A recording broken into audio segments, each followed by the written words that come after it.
ce matin deux portions des Écritures. Je suis dans 2 Rois, chapitre 7. Merci beaucoup, Coral. Merci beaucoup. 2 Rois, chapitre 7. Nous allons lire du premier verset jusqu'au verset 9. 2 Rois, chapitre 7. Ceux qui sont assis, s'il vous plaît, nous pouvons nous lever pour honorer la parole de Dieu. Dieu est sa parole. 2 Rois, chapitre 7, du premier verset jusqu'au 9e verset. Et pour ceux qui écrivent, vous pouvez déjà écrire 2 Corinthiens, chapitre 12, du 7e verset jusqu'au 9e verset. Ce matin, je suis en train d'aborder ce thème, le surnaturel dans le naturel. Quelqu'un peut m'aider à répéter le surnaturel? Le surnaturel. Non, mais dis ça bien, le surnaturel. Le surnaturel. Dans le naturel. Dans le naturel. Répète encore, le surnaturel. Le surnaturel. Dans le naturel. Là, tu as parlé toi-même, et dans regard de ton voisin, dis-lui, le surnaturel. Le surnaturel. Dans le naturel. 2 Rois, chapitre 7, 1 à 9, je lis la parole au nom de Jésus. Élisée dit, écoutez la parole de l'Éternel. Ainsi parle l'Éternel. Demain, à cette heure, on aura 1 mesure de fleurs de farine pour un cycle et 2 mesures d'orge pour un cycle à la porte de Samarie. L'officier sur la main duquel s'appuyait le roi répondit à l'homme de Dieu. Quand l'Éternel ferait des fenêtres au ciel, pareille chose arriverait-elle? Et Élisée dit, tu le verras de tes yeux, mais tu n'en mangeras point. Il y avait à l'entrée de la porte 4 lépreux. 4 lépreux. Quelqu'un m'a dit 4 lépreux. Qui se dirent l'un à l'autre, quoi? Resterons-nous ici jusqu'à ce que nous mourions? Si nous songeons à rentrer dans la ville, la famine est dans la ville. Et nous y mourrons. Et si nous restons ici, nous mourrons également. Allons nous jeter dans les camps des Syriens. S'ils nous laissent vivre, nous vivrons. S'ils nous font mourir, nous mourrons. Ils partirent donc au crépuscule. Quelqu'un m'a dit crépuscule. Pour se rendre au camp des Syriens. Et lorsqu'ils furent arrivés à l'entrée du camp des Syriens, voici, il n'y avait personne. Le Seigneur avait fait entendre dans les camps des Syriens un bruit de chars et un bruit de chevaux, le bruit d'une grande armée. Et ils s'étaient dit l'un à l'autre, voici le roi d'Israël a pris à sa solde contre nous le roi des Étiens et le roi des Égyptiens pour venir nous attaquer. Et ils s'élevèrent et prirent la fuite au crépuscule, abandonnant leurs tentes, leurs chevaux et leurs ânes, le camp tel qu'il était, et ils s'enfuirent pour sauver leur vie. Les lépreux, étant arrivés à l'entrée du camp, pénétrèrent dans une tente, mangèrent et burent, et en emportèrent de l'argent, de l'or et des vêtements qu'ils allaient cacher. Ils revinrent, pénétrèrent dans une autre tente et en emportèrent des objets qu'ils allèrent cacher. Le verset 9, puis ils se dirent l'un à l'autre, nous n'agissons pas bien. Cette journée est une journée de bonnes nouvelles. Si nous gardons le silence et si nous attendons jusqu'à ce que la lumière du matin, le châtiment nous atteindra. Venez maintenant et allons informer la maison du roi. Parole du Seigneur. Lisons aussi 2 Corinthiens chapitre 12, le verset 7 et le verset jusqu'au verset 9. 2 Corinthiens chapitre 12, 7 à 9. 2 Corinthiens 12, 7 à 9. Et pour que je ne sois pas enflé d'orgueil à cause de l'excellence de ces révélations, il m'a été mis une charge dans la chair, un ange de Satan pour me souffleter et m'empêcher de m'enorgueillir. 3 fois j'ai prié le Seigneur d'éloigner de moi. Verset 9. Et il m'a dit, ma grâce te suffit, car ma puissance s'accomplit dans la faiblesse. Quelqu'un me l'a dit faiblesse. Car ma puissance s'accomplit dans la faiblesse. Je me glorifierai donc bien plus volontiers de mes faiblesses afin que la puissance de Christ repose sur moi. Parole du Seigneur. Que Dieu bénisse ta parole. Nous allons poser nos Bibles et acclamer la parole de Dieu.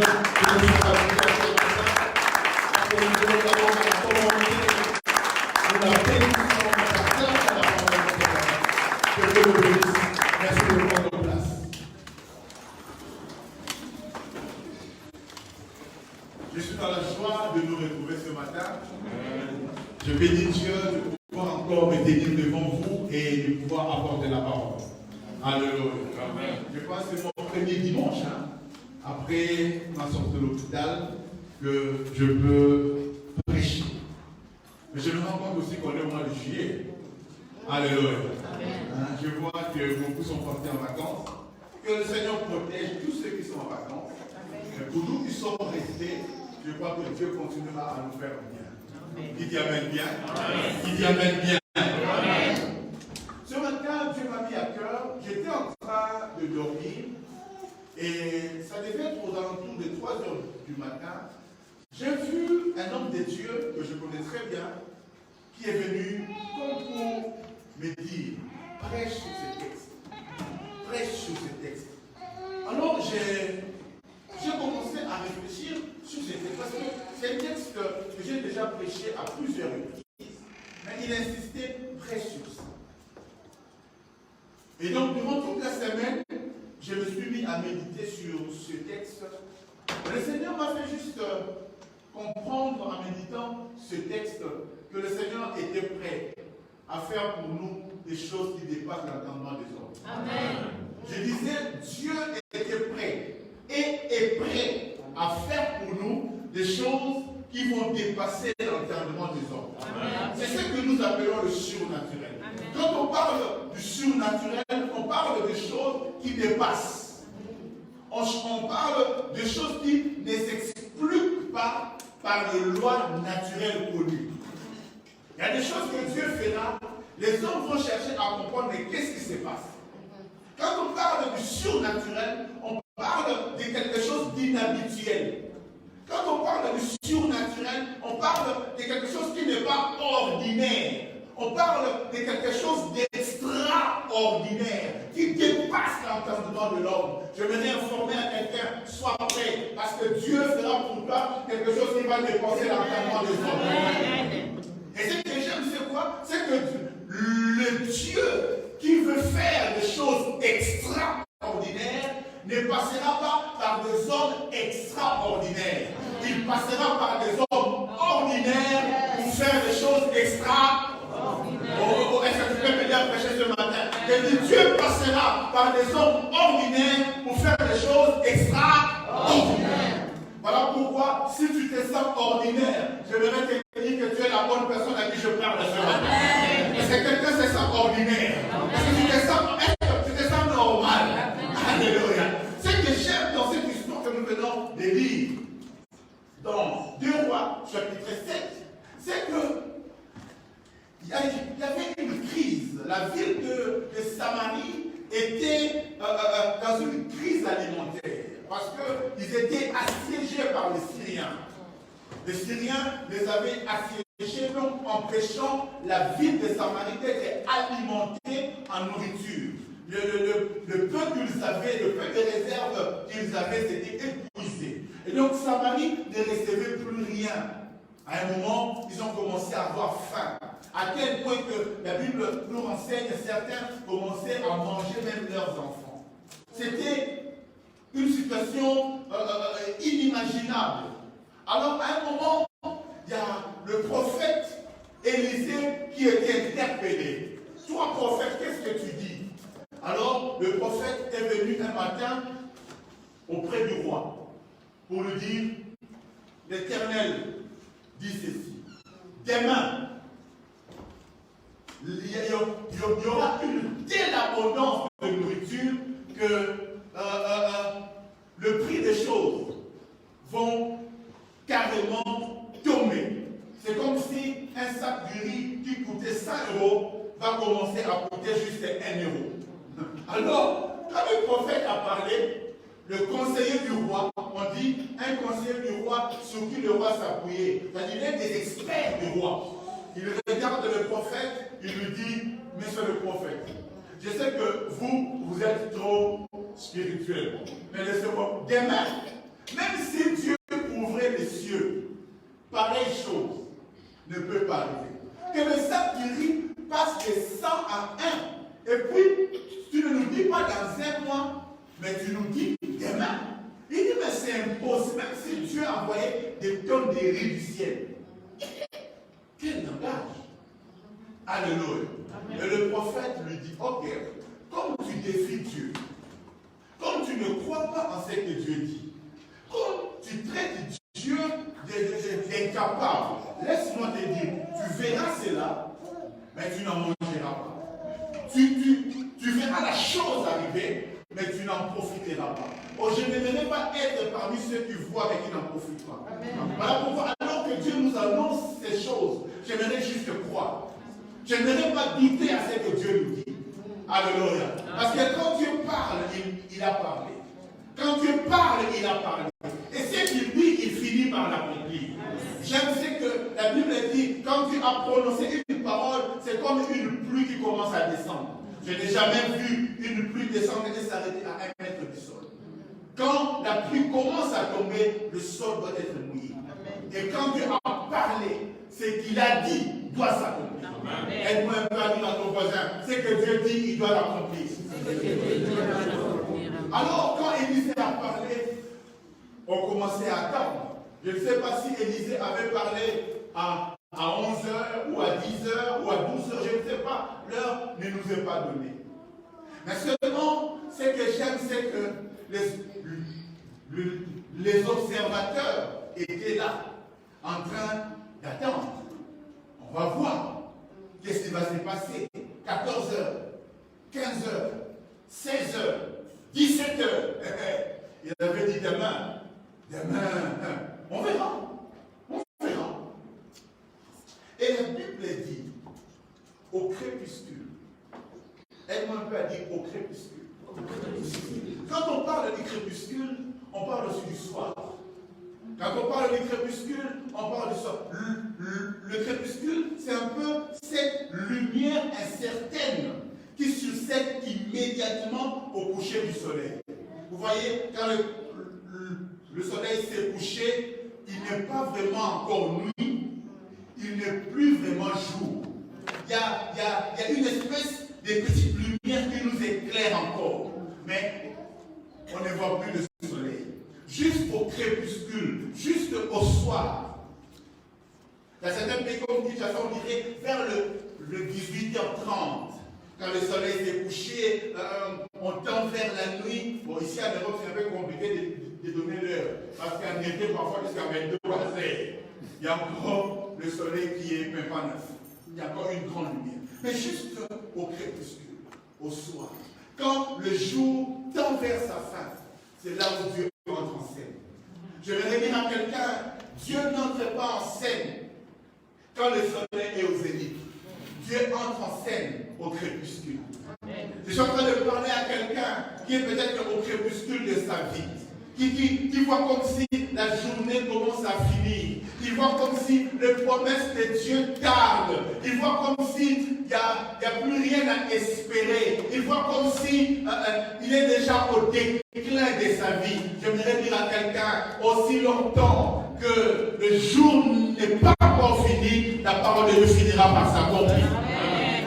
Dieu aime parfois attendre que nous soyons vraiment à la fin pour qu'il se manifeste.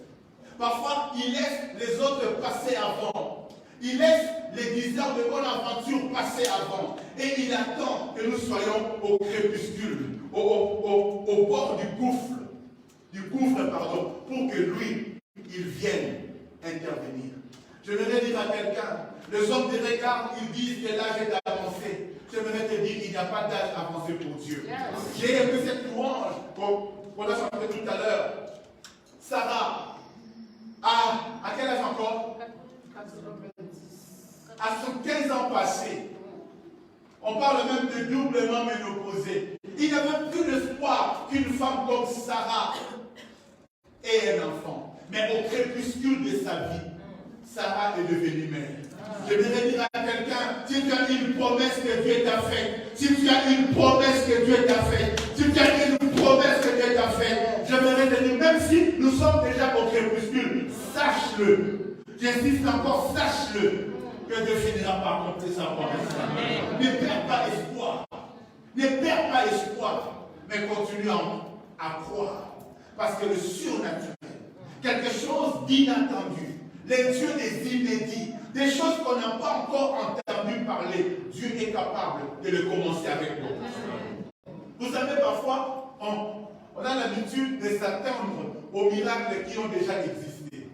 Mais tu peux être le premier à vivre un miracle que personne n'a jamais vécu. Est-ce que je parle à quelqu'un?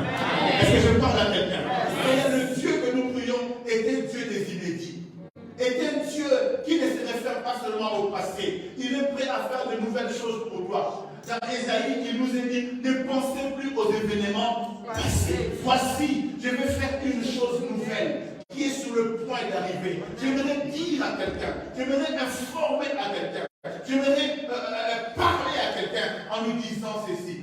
Dieu veut faire une nouvelle chose pour toi. J'insiste encore, Dieu veut faire une nouvelle chose pour toi. Pas besoin de tomber dans le désespoir. Parce que notre Dieu est vivant. Je disais Dieu est vivant. Je disais Dieu est vivant. Et voilà comment est-ce que Dieu entre en scène. Je vous ai dit tout à l'heure que Dieu prend des hommes ordinaires pour faire avec eux des choses extraordinaires. Mais ici, dans cette histoire, Dieu ne se donne même pas la peine de prendre des hommes ordinaires. Mais Dieu, pour rendre la chose encore plus difficile, Dieu va prendre des hommes sous-ordinaires. Parce que les lépreux, dans la société, ils étaient considérés non pas comme des hommes ordinaires, ils étaient considérés comme des sous-hommes.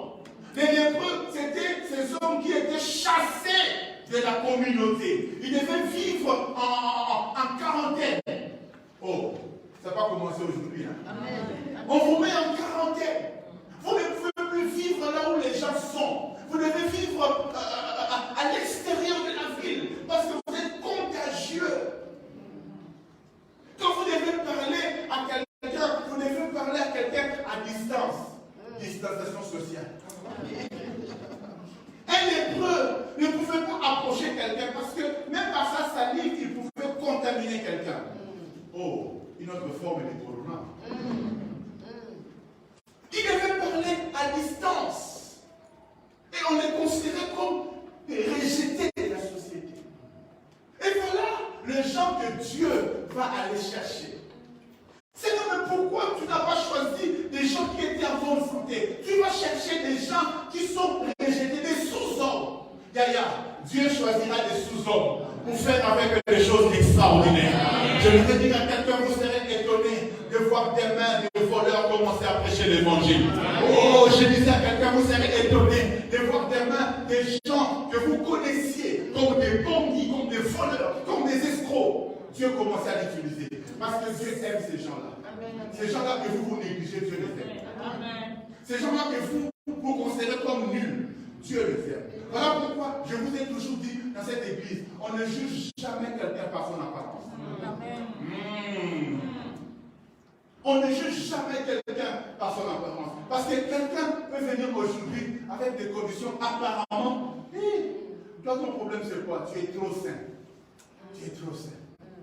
Toi, tu sens même le péché.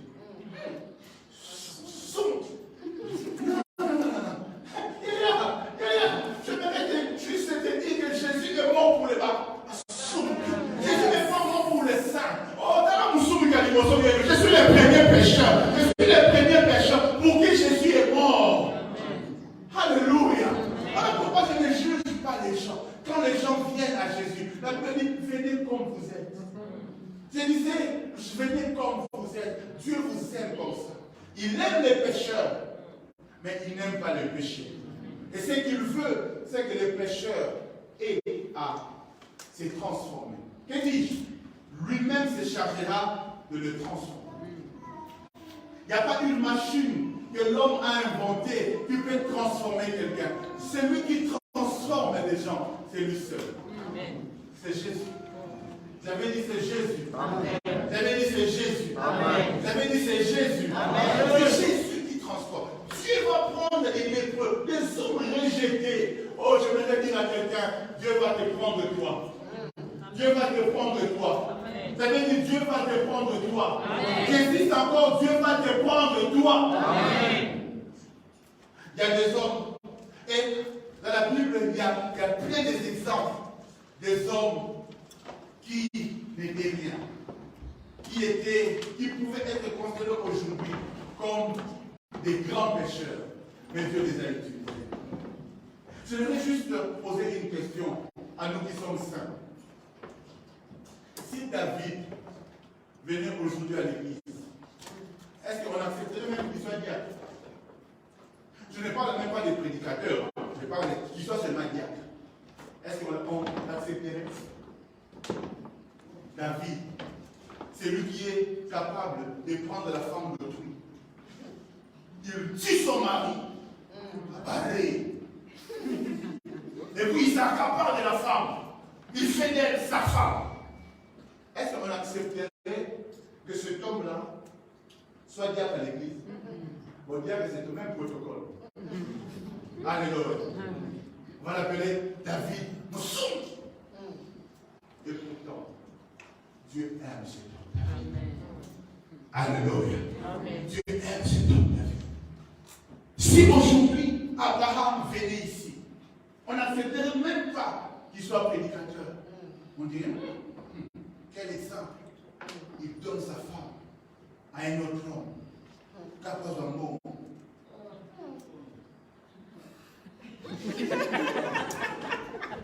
On dirait quoi? Il prostitue sa femme pour de l'argent. N'est-ce pas? Parce que c'est ce qu'il a fait en réalité. Et pourtant, Dieu, non pas seulement il va menacer l'homme à qui Abraham avait cédé sa femme. Il lui dit, si tu oses toucher la femme de cet homme-là, je te tue. Il dit, mais Seigneur, c'est pas moi, c'est lui, même si lui-même te l'a donné. Mais tu ne la touches pas. Alléluia. Parce que cet homme-là était un prophète. Pour la première fois dans la Bible, on cite le mot prophète, c'est pour Abraham. Mais Dieu l'appelle prophète quand? Quand il a cédé sa femme. Alléluia. Quand il a cédé sa femme, c'est là où Dieu l'appelle prophète. Bien-aimés dans le Seigneur, ça peut nous sembler paradoxal. Mais je voudrais dire à quelqu'un, je ne suis pas là en train d'encourager le péché, oh, loin s'en fout.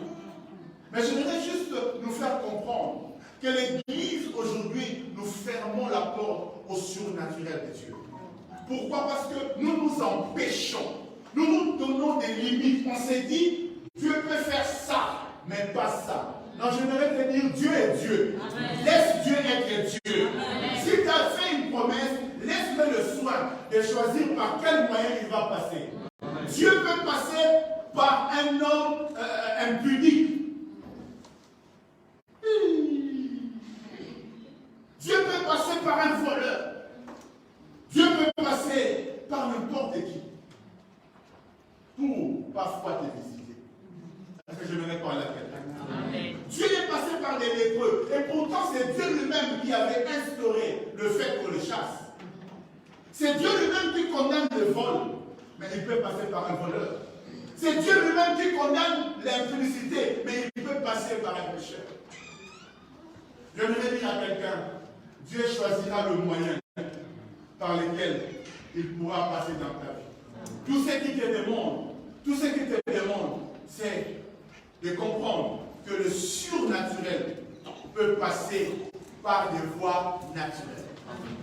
Je voudrais dire à quelqu'un, le surnaturel peut passer par des voies naturelles. Vous savez, quand Élisée en parlait, il a dit, demain, il y aura abondance de la nourriture. Écoutez, c'est que le conseil du roi disait, même si Dieu faisait descendre du ciel, non, Dieu n'a pas forcément besoin de faire descendre du ciel. Dieu n'a pas forcément besoin que la manne tombe encore du ciel. Non, Dieu peut passer par les moyens naturels. Lui, il s'attendait à ce que pour que la chose se fasse, il faut que le ciel s'ouvre. Dieu dit non, non, non. Ce n'est pas toi à me dicter comment ça va se passer. Parce que parfois, ce qui nous empêche de vivre le surnaturel, c'est que quand on prie, on se dit, Seigneur, je veux voir un miracle. Papa, c'est-à-dire, on se fait un film dans notre tête. Non, Yaya. Dieu va te répondre. Ça sera un miracle. Ça sera du surnaturel. Mais Dieu passera parfois par des voies naturelles. Amen. Voilà pourquoi je l'ai toujours dit ici. Entretenez vos relations. Parce que Dieu peut passer par ton frère. Yes. Dieu peut passer par ta soeur.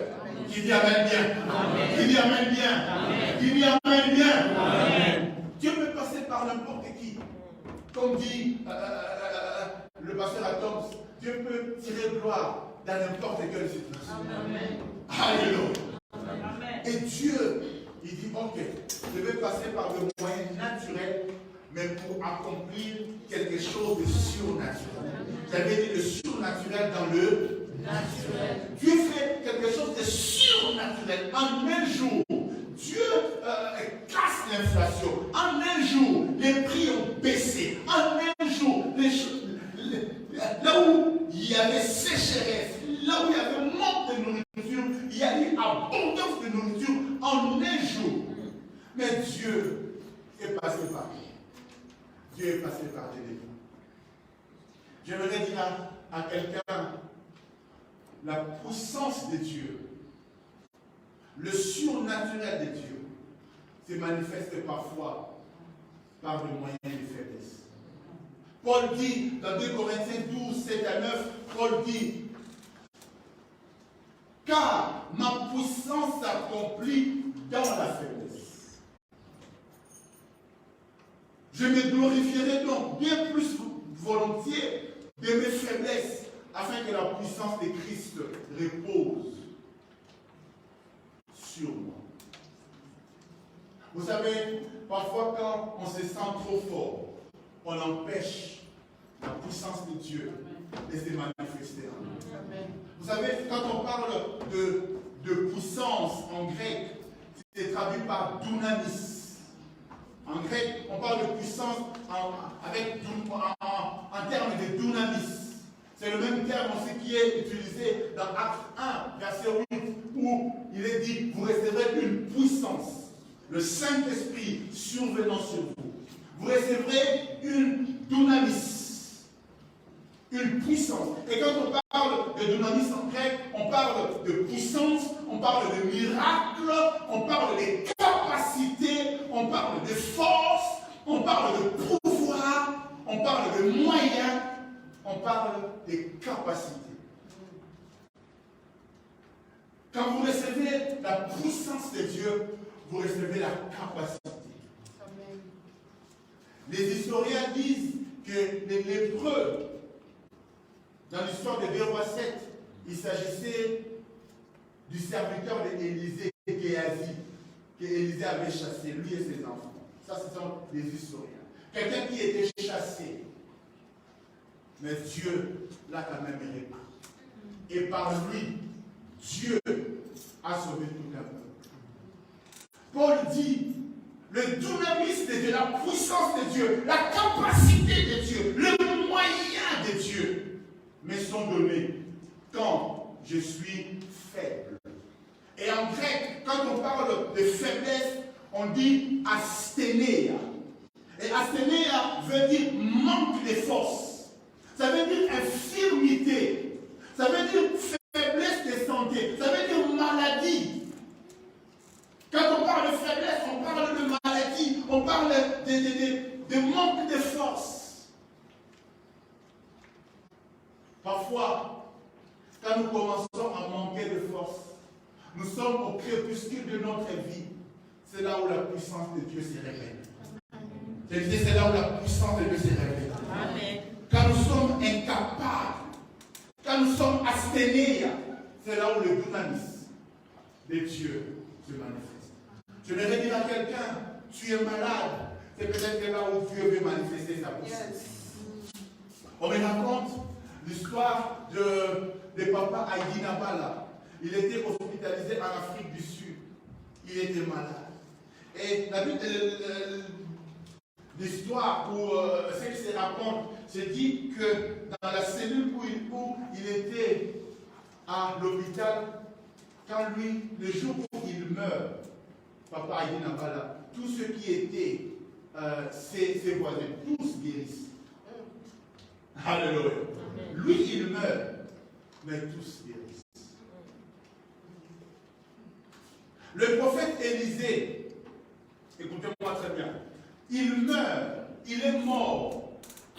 Une année peut-être qu'après, ses ossements, alors que lui-même pouvait aussi ressusciter, mais lui, il ne ressuscite pas. Mais ses ossements à lui vont ressusciter un autre homme.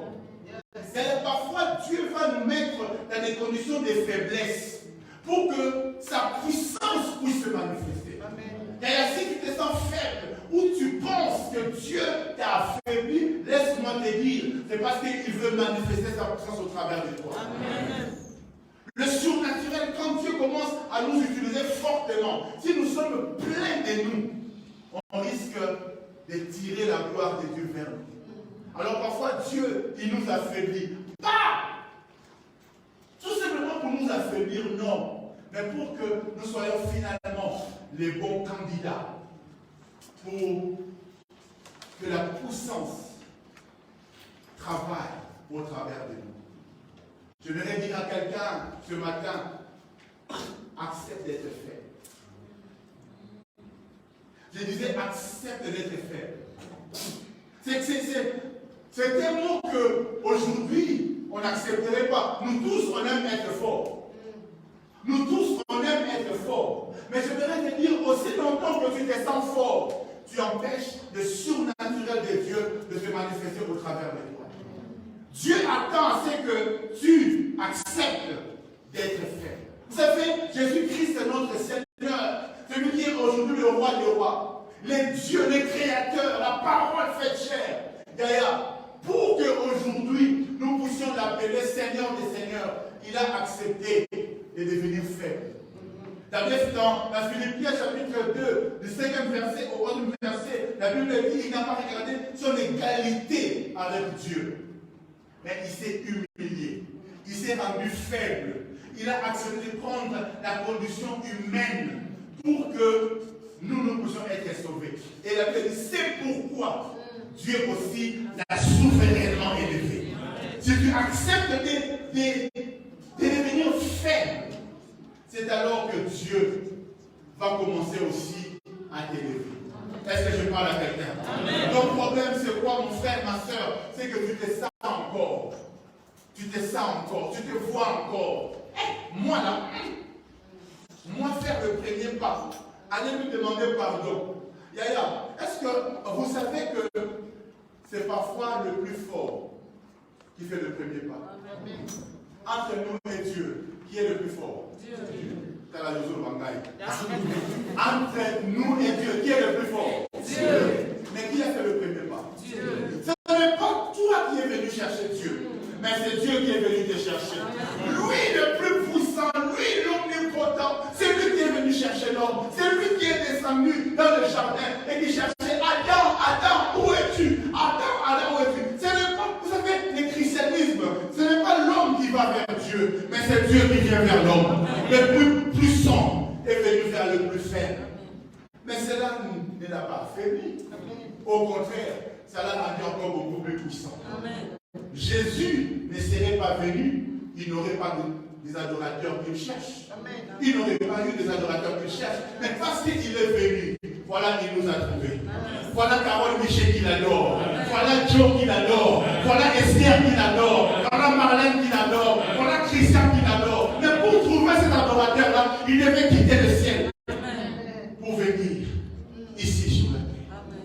Il a accepté d'être fait. Quel dirais-je de Jacob? Jacob, l'usurpateur, le voleur. Dans Genèse 32, pour que Jacob devienne Israël, le prince de Dieu, il fallait que Dieu lui tape d'abord au niveau de son embouchure.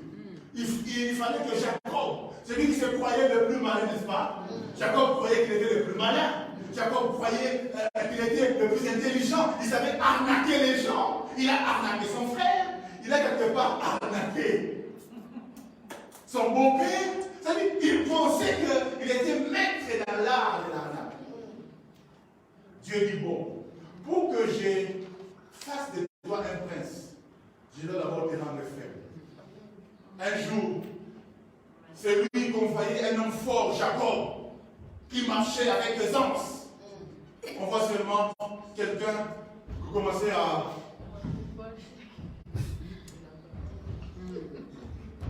Jacob, quoi? Ne m'appelez plus Jacob. Appelez-moi Israël. Oh, Jacob, qu'est-ce qui se passe?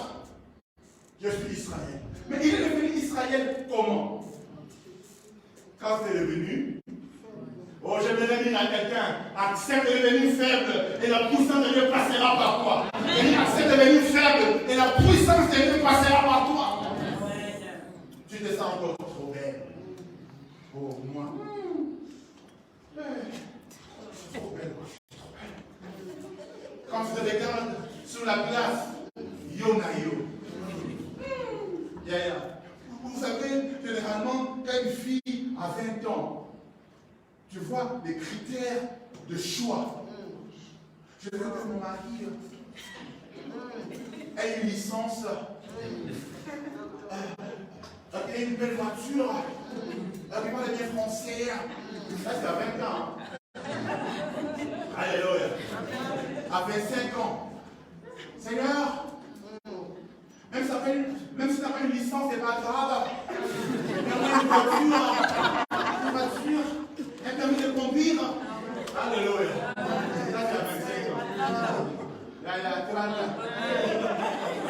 Seigneur, même si les piétons, pas de voiture, pas de licence. C'est pas grave. Seigneur, là, il fait encore en français. 40 ans. Les Français parlent. Seigneur, voyons.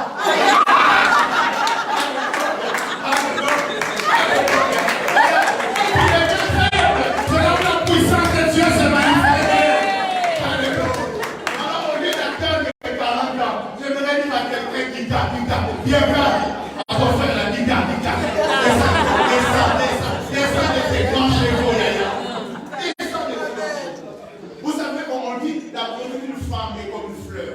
Vous êtes parfois à 20 ans, on court de rien. Tu marches comme ça. Aïe! À 35 ans, tu verras que le psy commence à baisser. À 40 ans, tu commences même à forcer le maquillage. C'est maintenant, tu vois quelqu'un qui sort, ici bleu, ici vert. Oh mon Dieu, mais c'est un monstre. À 45 ans, là où on te faisait psst, tu passes, les gens détournent la tête et pardon. Alors je vais dire à quelqu'un, descends un peu de tes grands cheveux. Accepte de devenir faible afin que la puissance de Dieu se manifeste en toi. Vous savez que tous ceux qui se marient ne se marient pas parce qu'elles sont les plus belles. Non, même le mariage, c'est une grâce. Quelqu'un met la ligne une grâce. Quelqu'un dit ça dit une grâce. Vous savez, il y a le pasteur Talot qui donnait un exemple. Il dit un jour, il était en train de bénir un mariage.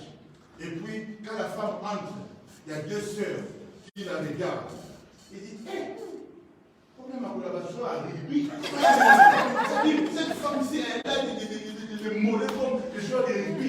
Et puis maintenant, elles font ça. Tout est pour là. C'est-à-dire, elles valorisent d'abord le corps. Elles valorisent la marchandise. Ici, vraiment, la beauté coule à flot. La beauté va couler à flot jusqu'à...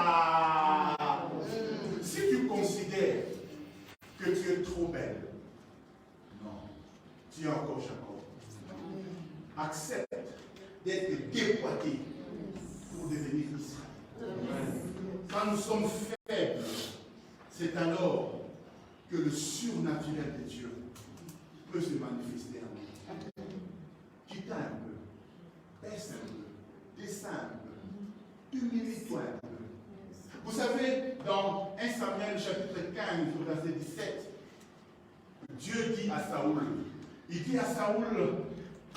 lorsque tu étais petit, petit à tes yeux, n'es-tu pas devenu le chef des tribus d'Israël? Quand tu étais petit à tes yeux, n'es-tu pas devenu le chef? C'est lui qui fait devenir chef. Il doit d'abord se considérer petit à ses yeux. Quand tu te regardes, dis-toi, je suis petit. Mais quand tu commences à te regarder et tu penses que tu es quelqu'un, Yaya, tu ne permets plus à la puissance de Dieu d'agir en toi. Vous savez, à chaque fois que je me présente devant vous pour prêcher, je tremble. Et pourtant, ça fait plus de 25 ans maintenant que je suis prédicateur. Parce que je n'aime jamais penser que je suis devenu professionnel. À chaque fois que je vais me présenter devant vous, je dis Seigneur, aide-moi. Sans toi, je ne suis rien. Parce que quand nous venons prêcher ici, il y a des vies des gens qui dépendent de cette prédication. Quand nous prêchons comme ça, on ne sait pas quel est l'impact de ce message dans la vie des gens. Combien de témoignages je reçois après, papa, vraiment, c'est que tu m'avais prêché, ça m'avait beaucoup touché. Il y a des familles qui sont restaurées, il y a des vies qui sont réparées, juste à cause des mots. C'est même que toi, tu le dis sans le penser. Tu ne sais même pas pourquoi est-ce que tu as dit ce mot-là. Mais ce simple mot-là, le Saint-Esprit va le prendre, va l'amplifier dans le cœur d'un homme. Et ça les reconstruit. Et ça répare un cœur, ça répare une vie, ça répare un couple, ça bénit quelqu'un. Alors, je ne veux pas venir devant vous comme un professionnel. Je sais déjà parler, je sais déjà prêcher. Non, Yaya. Je viens, je dis à Dieu.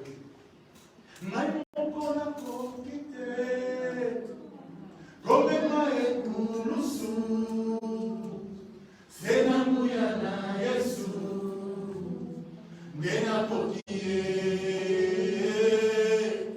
liloba na yo bongo ebanda kati nanga etelekisa kangwi natosa yo mosungi ngamukola kokite. Moi-même je ne peux pas, moi-même je ne peux rien, moi-même je ne suis rien. Le surnaturel est disponible. Amen. Je disais le surnaturel est disponible. Amen. Mais descends. Amen. Dieu est capable de changer ta vie. Vous savez, accepter Jésus aujourd'hui, c'est un peu comme si on accepte d'être faible. Parce que l'homme en soi aime diriger sa vie. Amen. Chacun de nous, on aime prendre ou être dans une position où c'est nous qui décidons, n'est-ce pas? Est-ce que vous ne sentez pas que quand vous êtes dans une condition où vous n'avez pas la direction, quelque part, vous vous sentez en insécurité? Hein? C'est-à-dire que tu n'as pas le contrôle, tu te sens un peu en insécurité, n'est-ce pas? Et justement, si nous voulons que la puissance de Dieu se manifeste en nous, on doit accepter cette espèce d'insécurité-là. On s'est dit, Seigneur, je ne veux plus diriger ma vie, mais je veux que tu la diriges. Donner sa vie à Jésus, entre guillemets, c'est prendre des risques. Pour celui qui n'a pas encore pris la décision, il pense courir un risque. Mais pour nous qui l'avons déjà pris cette décision-là, j'aimerais vous dire, c'est la meilleure chose à faire. Amen. Mais avant, vraiment, c'est-à-dire, moi je ne dois plus décider. Pour ma vie, c'est Jésus qui doit décider. Je dois laisser bar, femme, machin, fille, tout ça. Oh! Tu te sens à l'aise. Parce qu'il y a certains qui se sentent bien quand ils marchent et autour de lui, il y a 3 filles. Ah, ils se sentent bien. Alléluia. Il y a des gens, quand ils marchent et qu'il y a des petits qui marchent derrière lui. Au pao, au nez, au grand-père. Il se sent bien. Et quand il doit donner sa vie à Jésus, il doit tout abandonner. L'apôtre Paul disait, ce qui était pour moi un gain, je l'ai vu comme une perte à cause de l'excellence et de la connaissance de Jésus. Le surnaturel va se manifester dans ta vie si tu acceptes de devenir frère. Tu veux que Dieu intervienne dans ta vie, alors accepte. Accepte de devenir faible. Par toi, Dieu peut passer. Comme il est passé par les lépreux, il peut aussi passer par toi. Tu as été prostitué hier. Ce n'est pas grave. Dieu peut t'utiliser. Tu as été bandit hier. Dieu